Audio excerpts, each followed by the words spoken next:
agradecemos, Padre, la oportunidad que nos das de llegar a esta parte del culto. Después de haber hablado contigo, de haberte adorado, después de haber reconocido que somos pecadores, ahora nos acercamos a ti porque queremos que nos hables. Permíteme a mí ser ese instrumento para explicación de lo que tú tienes para tu iglesia. Gracias en el nombre de Jesús.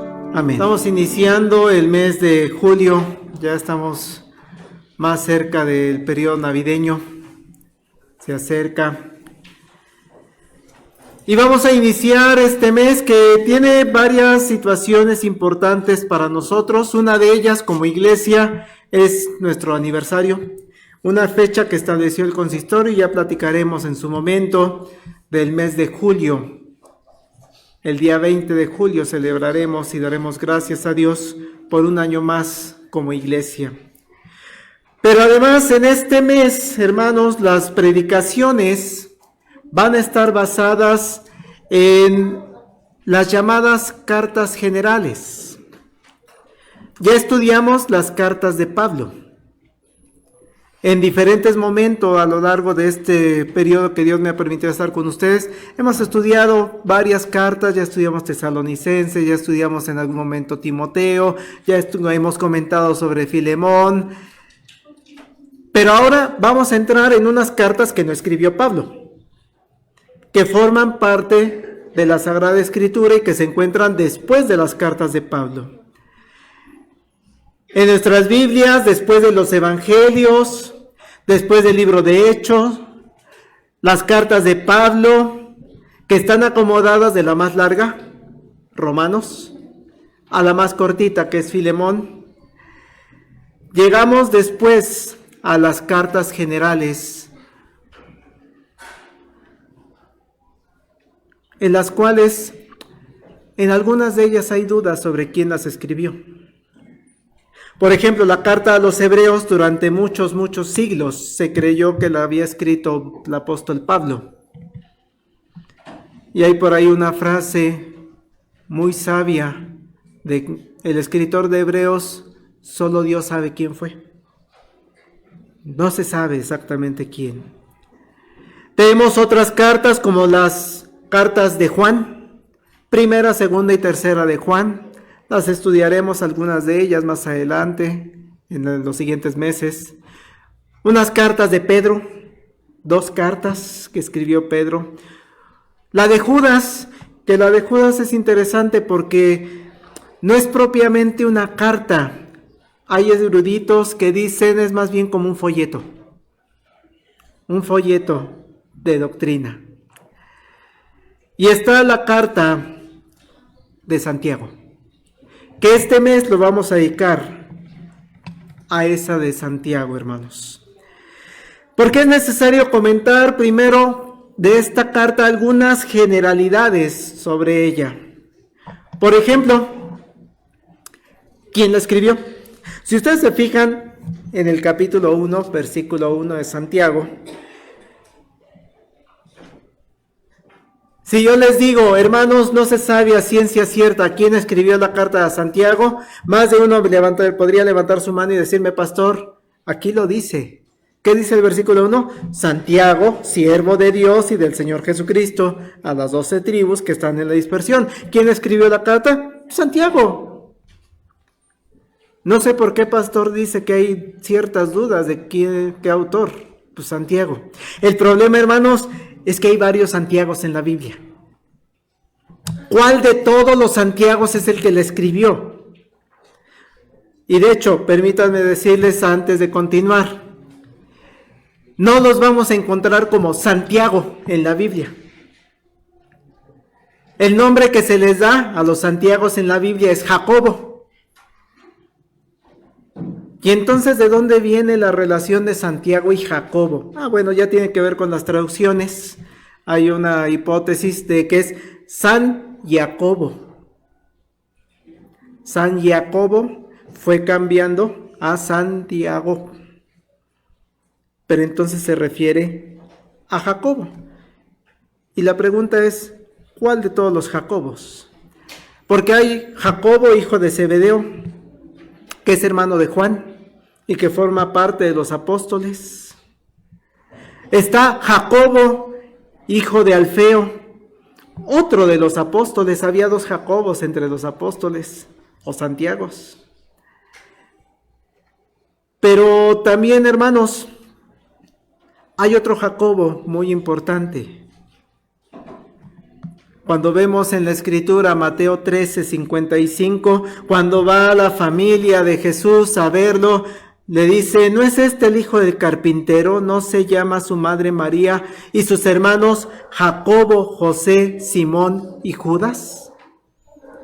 Hay un Jacobo, hay un Santiago, hermano de Jesús, hermano carnal, porque recordemos, lo hemos comentado en otros momentos, María tuvo otros hijos. El primogénito era Jesús, pero María tuvo otros hijos.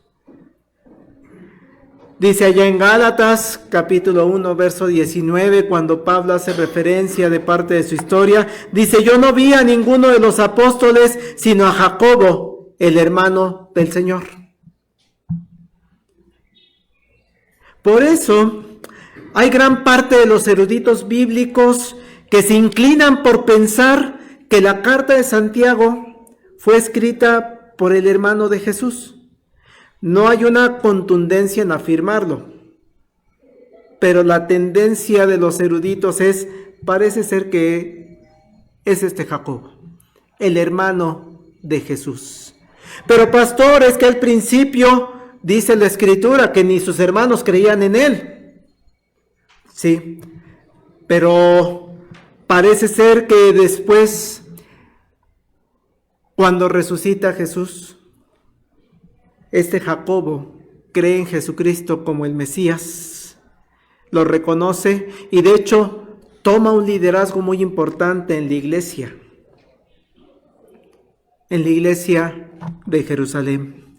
Así que vamos a quedarnos ahorita con esa idea de que muy probablemente el escritor de la carta de Santiago es el hermano de Jesús. No de manera contundente, pero sí la mayoría de las personas se inclinan a reconocer eso. El otro punto que nos dice el versículo 1 es a quién les escribe. Dice ahí a las 12 tribus que están en la dispersión. Y es que hay que entender más o menos en qué año se cree que se escribió esta carta. Hay personas que calculan que es entre el año 45, 50 al año 60 después de Cristo. Jesús se fue al año 30. Es decir, 30 años después se está escribiendo más o menos esta carta. También no perdamos de vista algo que hemos estado estudiando, hermanos, en los miércoles. El año 70, ¿qué ocurrió? La destrucción de la ciudad de Jerusalén. Entonces esto ocurre cuando Jerusalén todavía está bien, todavía está en tranquilidad. Entonces, Santiago le escribe a judíos, dice a las 12 tribus que están en la dispersión, porque había gente judía ya viviendo afuera de la ciudad de Jerusalén, de la zona que llamamos como Palestina. Estos datos de la fecha en la que fue escrita nos permite más o menos entender, Pablo también está escribiendo más o menos en el mismo tiempo. Va escribiendo algunas cartas, pero Pablo se alarga todavía más. Hay cartas que las escribe después del año 70. O por ejemplo, si pensamos Apocalipsis, se escribe hasta el año 90. Muchos años después. Entonces, esta carta de Santiago se considera que es una carta realmente temprana para la fecha de la escritura. Con toda esta información, hermanos, vamos a poder entrar un poquito más a fondo a lo que Santiago nos va a decir. ¿Por qué es importante hacer todas estas aclaraciones? Porque hay gente que se negaba a creer que Santiago fuera escritura sagrada. ¿Por qué? Porque aparentemente hay contradicciones con las cartas de Pablo. Santiago enfatiza mucho la cuestión de las obras, como lo vamos a ver en unos minutos y en los siguientes sermones. Y entonces, no, es que las obras no. Una de esas personas fue incluso Martín Lutero. Y vean, Martín Lutero, ¿en qué año estamos hablando, hermanos? 1517, más o menos. Que todavía Lutero, cuando hace la traducción de la Biblia al alemán, les dice en su introducción, cuidado con esta carta, le llama epístola de paja, porque contradice todo lo que él hasta el momento había argumentado, porque habla de las obras. Ya documentos posteriores como la Confesión de Fe de Westminster ya establece, Santiago sí entra, porque no hay contradicción. Y eso lo vamos a ir entendiendo a lo largo del mes. No hay una contradicción con las ideas de Pablo. Hay objetivos diferentes. Hay momentos diferentes en los que escribe Santiago a los que escribe Pablo. Hay público diferente a los que escribe Santiago a los que escribe Pablo. Y por eso las diferencias. Pero en mensaje central no hay contradicción, sino al contrario, son complementarias. Eso de manera general, hermanos. Pero vamos a una segunda parte. Ya vamos directamente a la Escritura. Porque hay pasajes que son muy famosos para nosotros de Santiago, que hasta nos las sabemos de memoria, hermanos. Leímos versículos 22 en adelante, pero sed hacedores de la palabra y no tan solamente oidores, engañándoos a vosotros mismos, porque si alguno es oidor de la palabra, pero no hacedor de ella, este es semejante al hombre que considera en un espejo su rostro natural, porque él se considera a sí mismo y se va, luego olvida cómo era. Mas el que mira atentamente en la perfecta ley, la de la libertad, y persevera en ella, no siendo oidor olvidadizo, sino hacedor de la obra, este será bienaventurado en lo que hace. Quiero de esta frase, de este pasaje de que nos deja Santiago, resaltar principalmente algunas palabras que estoy seguro no son del uso común para muchos de nosotros. No andamos diciendo en nuestro trabajo cotidiano, hacedores. No es común. Oidores. Tampoco es una palabra tan común. La carta de Santiago, hermanos, no perdamos nunca de vista. Y en general todo el Nuevo Testamento fue escrito en griego. Y un griego popular. Le llaman griego koiné o kiné. Es el griego llamaríamos hoy del barrio. Ese es el lenguaje, no es un griego elevado como el que hablaba Sócrates y todos esos grandes filósofos, no. El griego que hablaba la mayoría de las personas es el griego koiné o kiné. Y por lo tanto, para entender las palabras a las cuales se traduce la escritura en español, sí podemos ir al diccionario de la Real Academia de la Lengua, pero hermanos, es un diccionario realmente reciente, que muchos de ellos están basados de latín, palabras que vienen de latín, por ejemplo.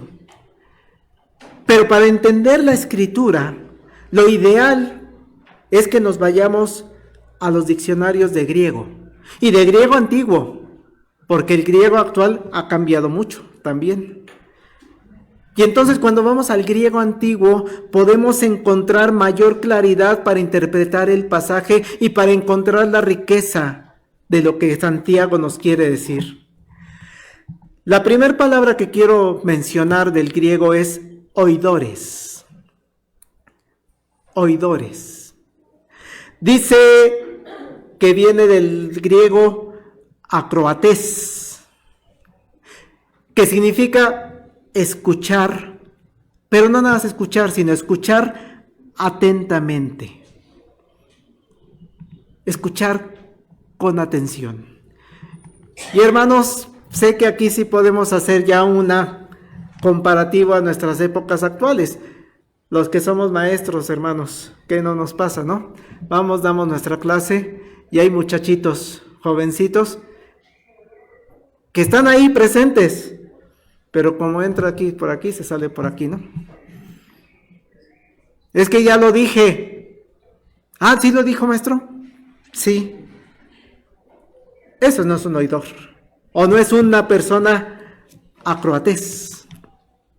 La persona acroatés es una persona que escucha atentamente, como muy seguramente la mayoría de nosotros estamos haciéndolo en este momento. Estamos escuchando la predicación, estamos poniendo todo nuestro interés, toda nuestra atención en lo que Dios tiene que decirnos en esta mañana. Acroatés es lo que tenemos que ser muchos de nosotros. También los papás nos pasa, ¿no? ¿Por qué no hiciste esto? Ay, no te escuché. Si te lo dije, no escuché con atención. Eso es ser oidores. Y hay que evitar, hermanos, ser personas que nada, estamos aquí. Y como dice, entra por aquí y sale por acá. Saliendo nos preguntan, ¿qué viste en la iglesia? ¿Quién sabe? Pero hoy se tardó menos el pastor, hoy se alargó.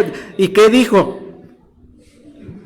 Hay que ser personas acroatés, escuchar atentamente. Y gracias a Dios, hermanos, a lo largo de la historia del pueblo de Dios, a lo largo de la historia de la iglesia cristiana, a lo largo de los siglos, ha habido oidores en nuestras iglesias.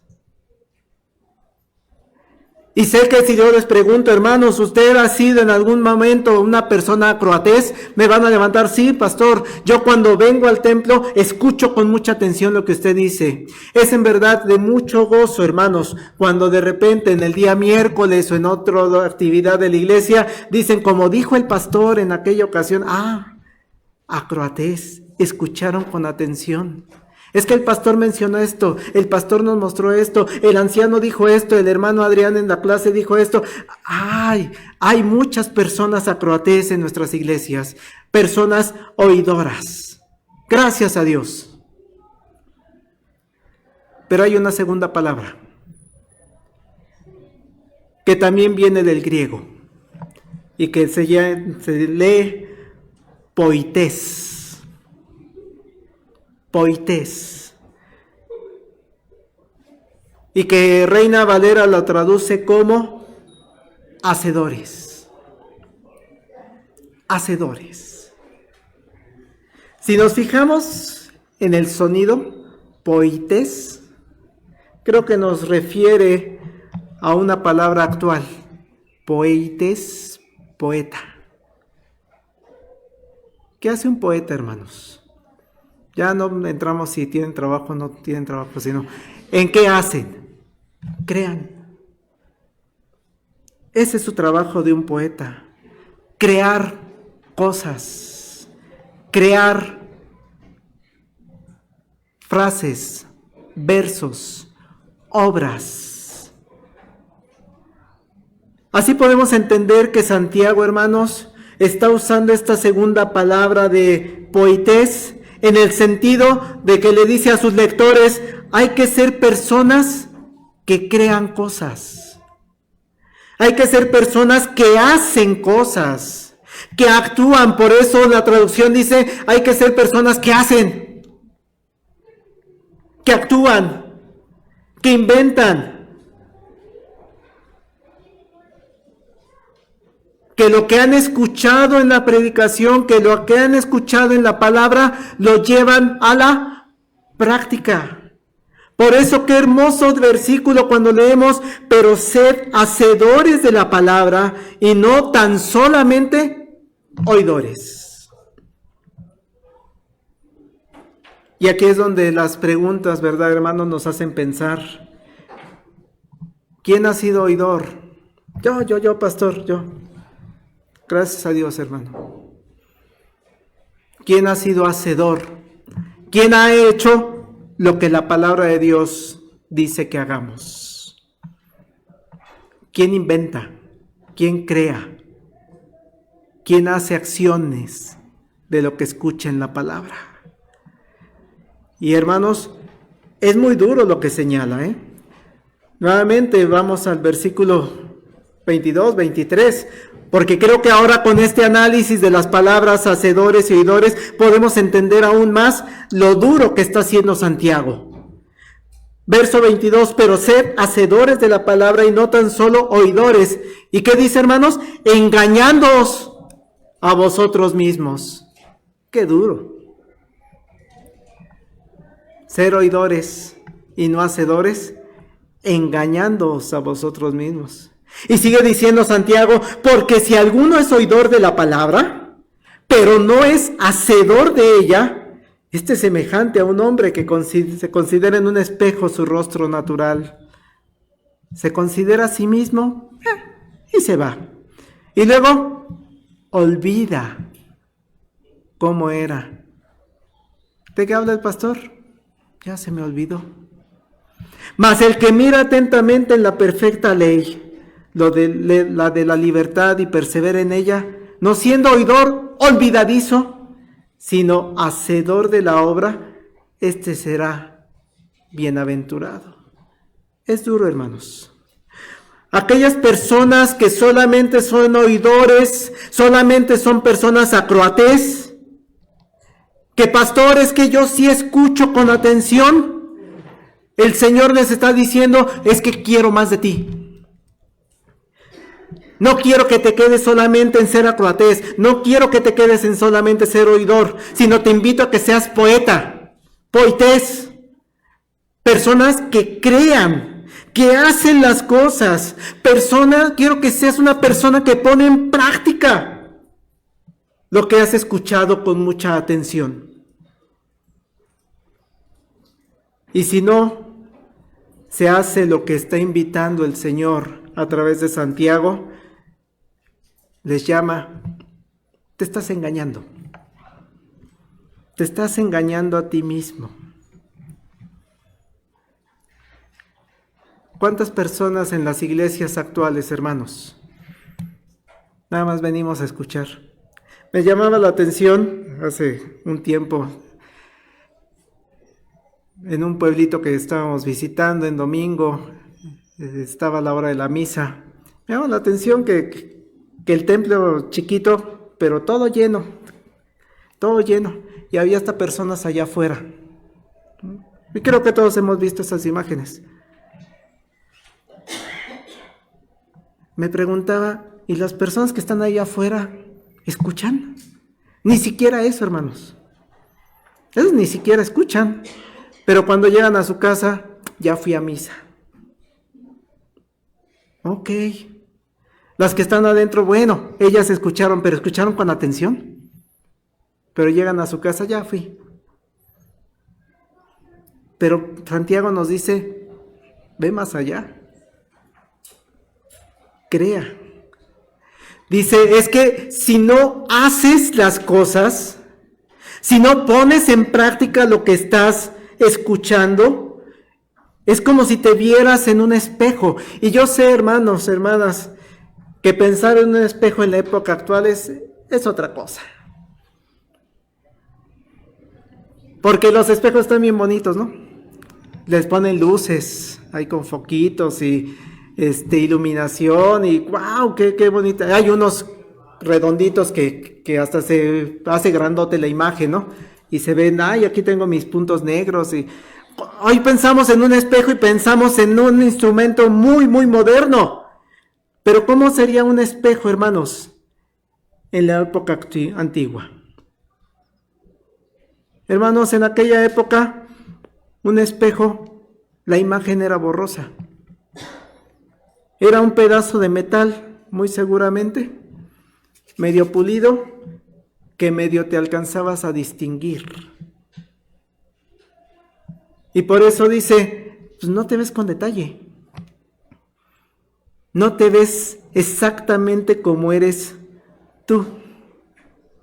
La imagen de ese espejo es incompleta. Y por eso hoy estamos tan acostumbrados a que todas partes donde vamos hay espejos. Y por eso yo sé cómo soy. Cuando me quedo atrapado en el elevador, ya me pasó una vez en la oficina, todo está lleno de espejos, pues uno se aprende cómo somos, ¿no? Porque nos vemos infinitamente ahí. Pero en aquella época, los espejos, hermanos, no eran lo más común. Y por eso lo usa Santiago de ejemplo y dice, es que ser solamente oidores es como, mírate un espejo. Ah, ese soy yo. Ah, pues me veo feo. Por la imagen. Y dice, te vas y se te olvida. Eso es ser oidores. Porque si alguno es oidor de la palabra, pero no hacedor de ella, es semejante al hombre que considera en un espejo su rostro natural. Porque él se considera a sí mismo, se va y luego olvida cómo era. Qué riesgoso es, hermanos, para la iglesia cristiana ser solamente oidores. La palabra de Dios, la Sagrada Escritura, la predicación del Evangelio, nos muestra nuestra realidad, nos muestra nuestra condición. La palabra de Dios nos permite ver nuestro pecado, nos permite ver la necesidad que tenemos todos de Dios, la necesidad de la misericordia, la gracia, del perdón de nuestro Dios. Ese es el Evangelio. El Evangelio nos permite ver la suciedad que tenemos en nuestra vida, en términos presbiterianos reformados, la depravación total del ser humano. Pero si solo oímos, sí, dijo el pastor algo de que somos malos, sí, y voy allá afuera y sigo siendo malo. Es como verme en un espejo y ya se me olvidó. Pero sigue diciendo, verso 25, hermanos. Mas el que mira atentamente en la perfecta ley, la de la libertad, y persevera en ella, no siendo oidor olvidadizo, sino hacedor de la obra, ésta será bienaventurado en lo que hace. Si lo llevo a la práctica, lo que escuché se me queda ya grabado. El ser poites, ser hacedor, le va a permitir a las personas tener una mayor claridad. Y lo principal, que no se te va a olvidar. No se te va a olvidar que en Cristo tienes libertad, pero es en Cristo, no es en otras cosas. Dice Santiago, es que si tú eres hacedor, si tú eres poités, entonces te va a llevar a perseverar en la palabra de Dios, en no olvidarla, en que saliendo de aquí del templo vas a ir recordando, tengo que dar honra y gloria a Dios. Tengo que evitar tener dioses ajenos. Tengo que evitar esto, tengo que hacer esto. La palabra de Dios va a estar presente en todo momento. Y no la vas a olvidar, sino que vas a pensar en esa palabra de día y de noche. Y dice Santiago, este será bienaventurado en lo que hace. ¿Quieres ser bendecido, hermano? ¿Quieres ser bendecida? No olvides la palabra. Haz lo que dice la palabra. No solamente oigas. Dos palabras que van juntas, hermanos.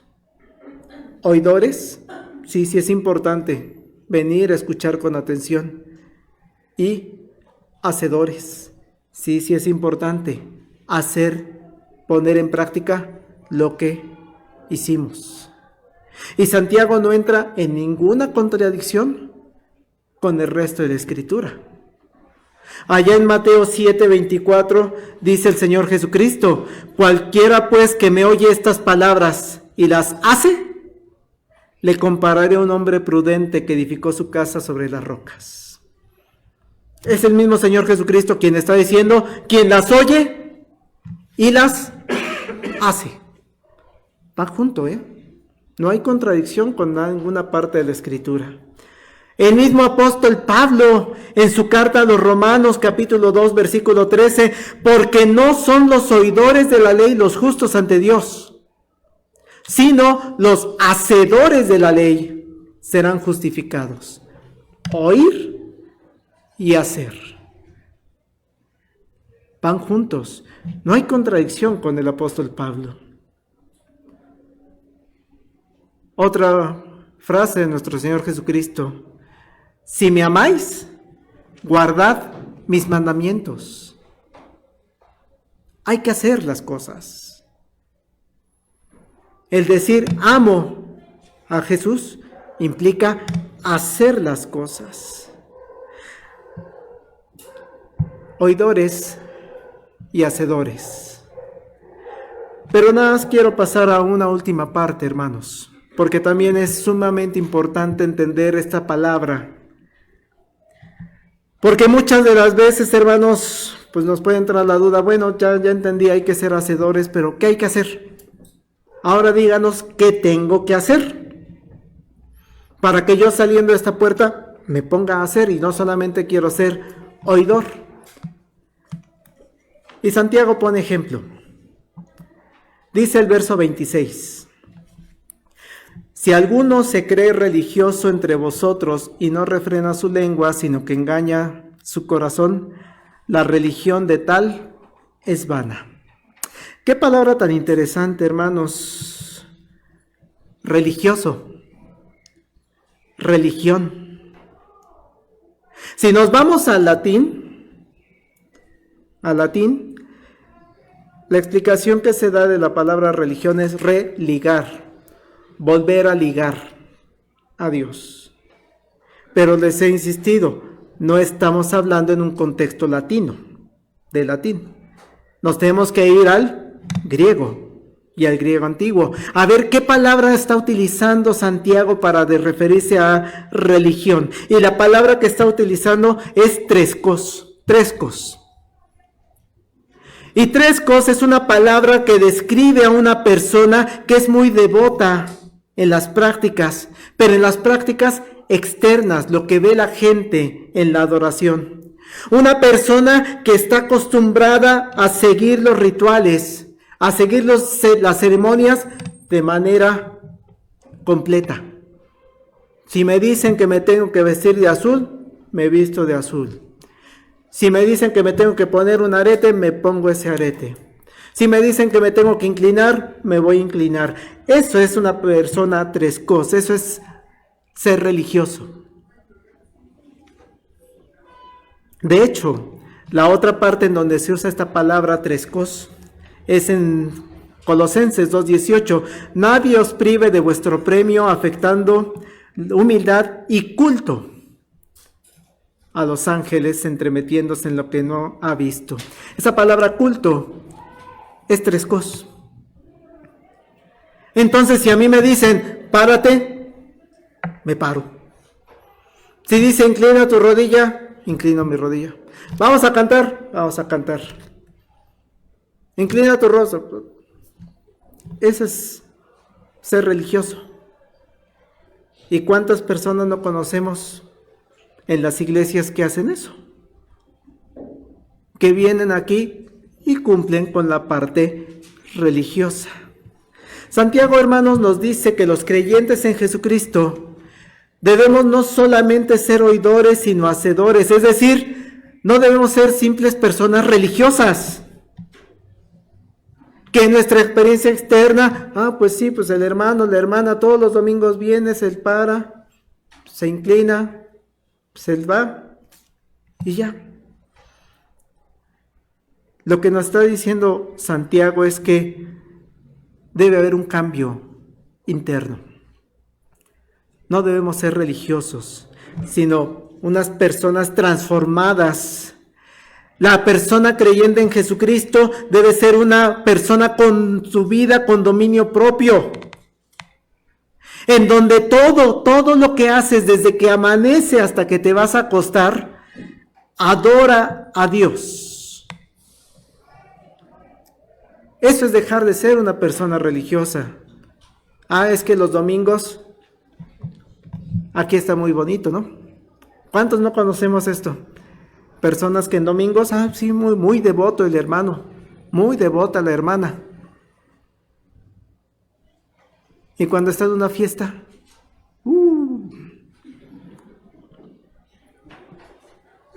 cuando está en la oficina, cuando está en la escuela.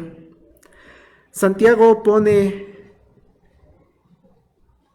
el ejemplo de que efectivamente, si alguno se cree religioso entre vosotros y no refrena su lengua, por ejemplo, sino que engaña su corazón, la religión es vana. Si vienes aquí y haces todo lo que dice la Escritura, es más, hasta hiciste tu profesión de fe, tomaste catecúmenos, te recibiste como miembro en plena comunión, y allá afuera no hay cambio interno, es vano. Es vano. La religión, hermanos, sin el dominio propio, cuando estamos en la oficina, por ejemplo, cuando estamos en una fiesta, cuando estamos con los vecinos, cuando estamos en una junta, no la convirtamos en vano. Por eso Pablo dice, vuestro culto racional, ¿no? Nuestra vida tiene que ser un culto constante, no nada más el domingo a las 11, sino debe ser una vida de devoción, pero no externa, interna. Sed hacedores de la palabra y no tan solo oidores, implica eso, el cambio interno. Ok, pastor, ya entendí lo que no tengo que hacer. Pero entonces, ¿qué sí hago? Verso 27, por favor. La trescos, la religión pura y sin mácula o mancha delante de Dios el Padre, es esta: visitar a los huérfanos, a las viudas en sus tribulaciones y guardarse sin mancha del mundo. Eso es lo que hay que hacer. Ser hacedores de la palabra consiste entonces en que vamos a mostrar nuestra devoción interna delante de Dios actuando. ¿Con quién? Ayudando a los demás, amando a tu prójimo y amándolo como a ti mismo. Pone el ejemplo muy claro, visitando a los huérfanos, a las viudas, quienes en ese contexto representan a una comunidad vulnerable. Y que si lo trasladamos a esa imagen de las personas huérfanas, las personas viudas, podemos todavía ser muchísimo más amplio en nuestro contexto. Porque hay muchas personas en vulnerabilidad alrededor nuestra en la época actual.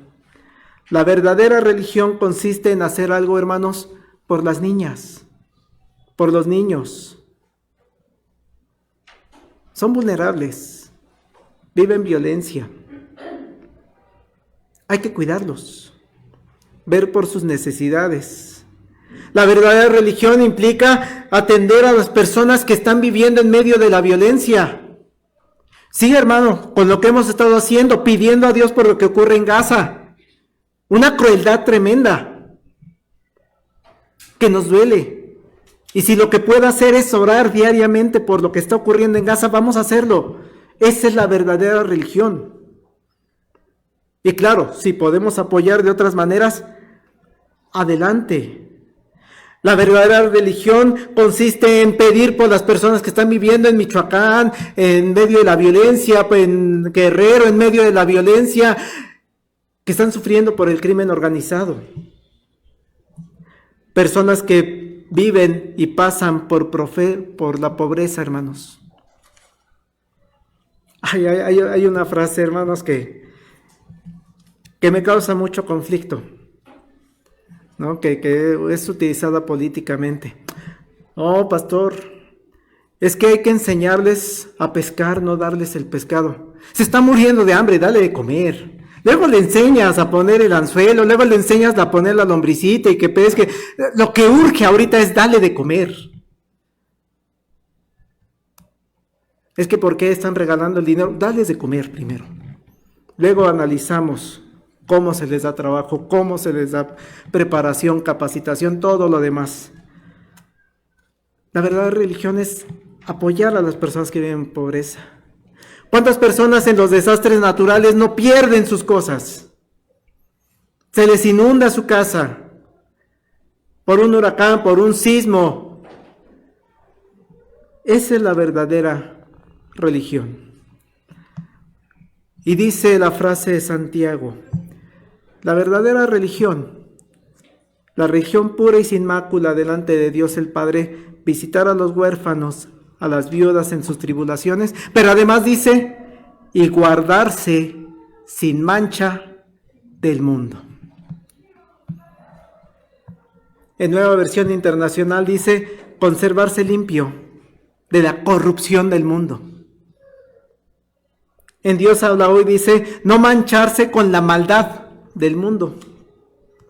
Y el lenguaje actual dice, no dejarse vencer por la maldad del mundo. Pastor, es que cuesta mucho trabajo combatir el alcoholismo. Pues si me están ofreciendo, cuando voy con mis compañeros ahí a la cantina, pues no vayas a la cantina, no vayas al bar. Es que no me puedo contener porque estoy en una fiesta y pues ni modo de no tomar, pues no vayas a la fiesta.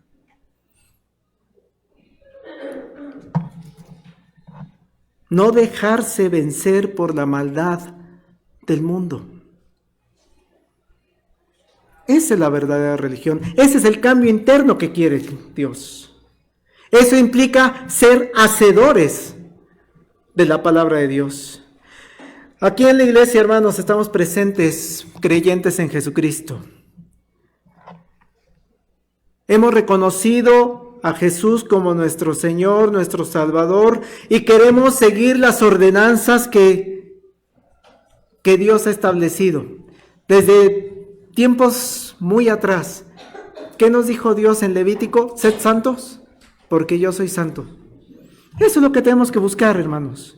Día a día luchar para hacer lo que Dios nos dice que hagamos. Día a día tenemos que luchar para no hacer lo que Dios dice que no hagamos. Si Dios nos dice, honra a tu padre y a tu madre, día a día lo tenemos que hacer. Honrar a nuestra padre y madre. Si Dios nos dice, guarda el día de reposo, lo tenemos que hacer. No hay opción. Es que hoy me levanté muy cansado. Está bien. ¿Yo qué te digo? Presenta ante Dios esa cuestión, ¿no? Es que llegué de una fiesta a las 5 de la mañana. Por eso no vengo a la iglesia hoy. Lo vamos a ver la próxima semana, hermanos. El título del mensaje le pusimos así. La fe sin obras. Como que falta algo. Quiero concluir, hermanos.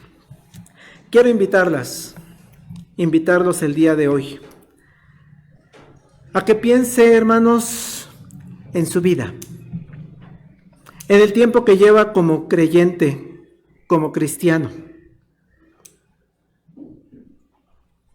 En este tiempo, hermano, ¿ha sido su vida solamente oidor? ¿No cree que es momento de dar el salto? No porque lo pide el pastor,